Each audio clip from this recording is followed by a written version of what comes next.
Hey Hanz family, and welcome to another day of Hanzween. Hanzween is 31 tutorials in the month of October, so that means a new tutorial every single day. Today's tutorial is a demented stuffed animal. All product details will be listed down below, including my codes and links and everything else, and let's get to the tutorial. First things first, these are not hickeys, this is just makeup left on from the look before. I'm going to just be taking yellow and white paint from Mayron Makeup mixed together and stippling this all over my face. I want to leave open the spots like the mouth and the ripped neck so that I could add in paint to those later. For a little more texture, I am using a little bit of white paint and I am roughly stippling this on just over a few little spots, mainly the high points of the body and face. With black paint, just draw where you do want your decapitated head to be, and the black is going to be the illusion where it's completely ripped off.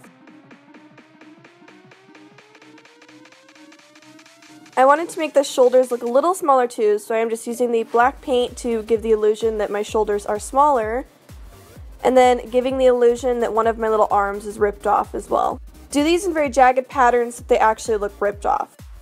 Since I'm doing teeth, I gotta chug my coffee real quick right now.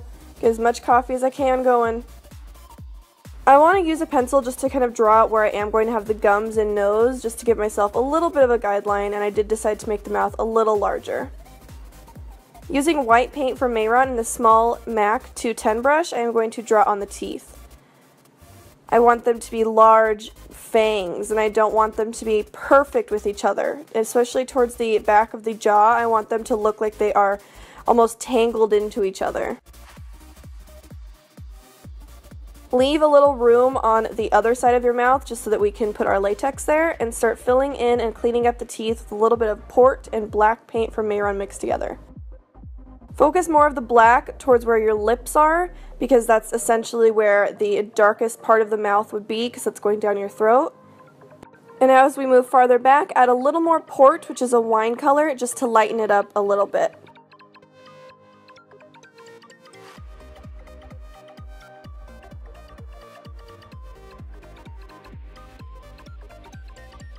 Mayron Makeup's light pink was perfect for the gums, so I'm using that all over the gums and to kind of clean up the curves of the top of the teeth. And then I'm using it around the nose and adding a few more little torn, jagged edges. The forehead needed something going on too, so I am just using some port and I am drawing in a big tear and just filling that in all through around my eye. Since that pale-toned yellowish green base would be kind of hanging over onto the torn spots, we're going to use a little bit of that port body paint and add a little bit of shadow right underneath next to that green, blending into the pink. Do it on the top and bottom gums. To add a bit more color, I am using Sugarpill's Butter Cupcake eyeshadow. I'm using a big fluffy brush, and I am just using this to add more texture around the base of my stuffed animal, and especially focusing that towards the torn portions. The torn part of the neck and the kind of shoulders and arms would have a lot of shadow on them because they are torn, so they have all these little jagged edges. Fabric, when it's torn like that, it wrinkles together, so make sure to put a ton there. This is Anastasia Beverly Hills Ash Brown, and I'm just going to use this to intensify the shadows that we put down. Basically, when the fabric curves really intensely, that means that there's a shadow inside of that. So when it curves downwards, add a larger shadow going down and blending it back into your base color. Use this to kind of add some more shadow around the tears on the face, around the base of the forehead. And then we're switching gears to orange. This is Flame Point from Sugarpill, because I just didn't want it to look too pale. I wanted to add a little bit more color, so I felt it could use a little bit of orange. Even though we are going for an aged, demented feel, I still wanted it to have as much kind of color as possible.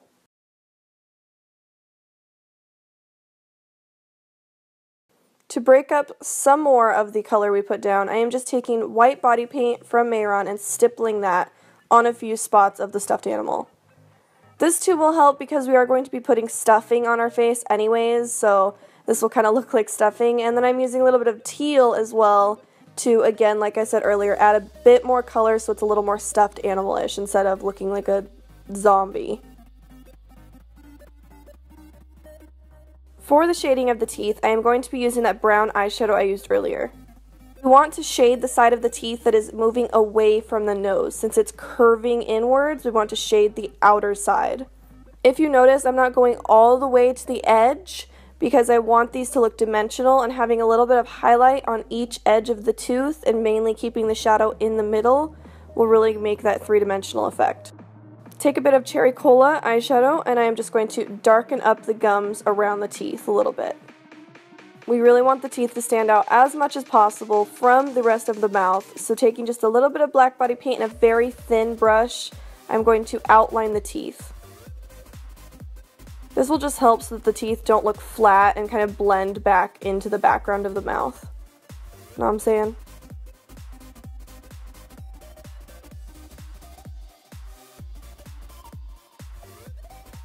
Using a bit of that Krylon Clown white paint, it is cream paint, I've used this in many of my tutorials, I just want to highlight the inside of that tear.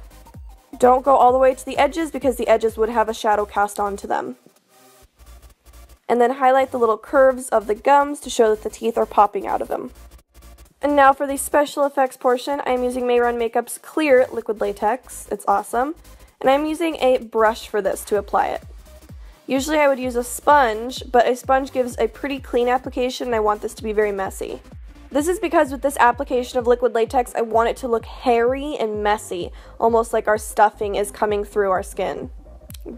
Use some tissue paper, and we are going to start kind of applying the chin and chops that I had. Well, chop, I just had one. But I'm going to lay down liquid latex, and then I'm going to put on a little piece of toilet paper, and I'm just going to have the edges all torn, and I'm going to do the exact same on the top of my mouth as well. Apply liquid latex on top of that, blending it back into your skin, and let that dry for just a moment, and then add another layer. Keep adding layers until you feel that this is pretty much to the height that you want it. We're trying to build up a little bit of a curve. So as you add layers, start putting on smaller pieces so that it starts to kind of naturally build a little bit of a curve to a top. Using toilet paper like this and not letting it completely dry will make it a really gross texture. It will not be a clean application, which is fine because that's what we're going for.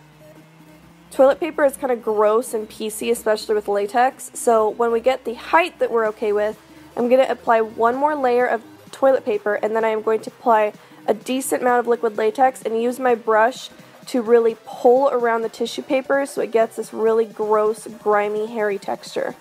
Do the same thing pretty much all around where you have the little openings of the mouth and the tear in the forehead. Apply liquid latex, and you can see that patting it on like that makes it have this very piecey texture, and then apply toilet paper, apply more latex, apply toilet paper until you're pretty happy with how much you have going on. The more toilet paper that you do build up on there, kind of the bigger that it's going to be, so you can play with it and figure out how big or small you want the torn pieces. You want to set this so that it won't fold in on itself, so I'm just using Ben Nye's banana powder because it has a little bit of a yellow tint to it, and then I am pulling this up from my skin, kind of ripping it as I go if I want to. When you do pull it up a little bit, kind of try to move it around as much as you can so that you can kind of have these very torn, frayed edges so it doesn't look just perfect.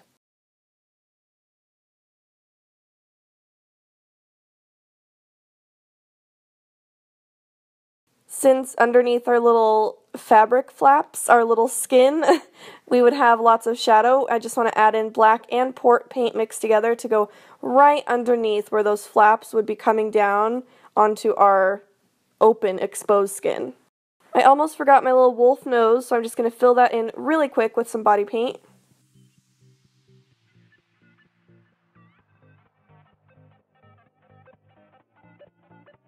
And then using the Makeup Forever Flash palette, these are all kind of grease paints, I'm going to mix red and yellow together to get this kind of aged orange color, and I am going to stipple that all over the latex pieces that are pulling up. I'm kind of switching between this and some black eyeshadow just so that I can keep adding texture and shadow, especially to my little latex chops I got going on. We want shadow and texture to be everywhere. This is not a cute look. We want this to look grimy as possible. Since it's still a little button nose, we want to add a little bit of highlights using the cream paint to add on the main highlight and then a little bit of white body paint to add on the small, tinier little highlights. For a base of the eye, I'm just using the black grease paint from the Makeup Forever Flash palette, and I'm just putting that all over my eye, and then I'll be covering it in eyeshadow as well.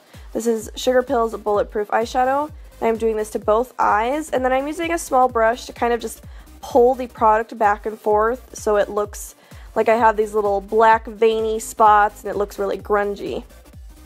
Keep layering on the black until it's super dark. Now for stuffing.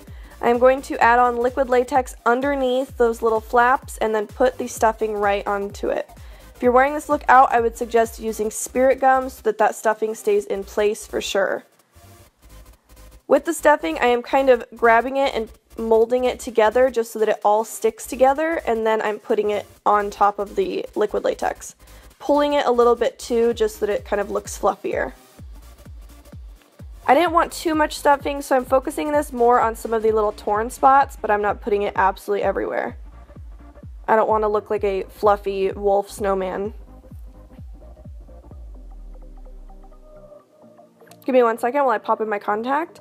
And then, like always, I am going to just kind of do some finishing touches. I want to darken up a few spots, darken up a few little wrinkles. And that, you guys, is the final product. I've been so excited to show you this look. I love it so much. It's so much fun. If you do recreate this, please use the hashtag HanzWeen so I can see. I want you guys to recreate these. That's what these are here for. Please subscribe if you haven't already, and I will just see you guys tomorrow.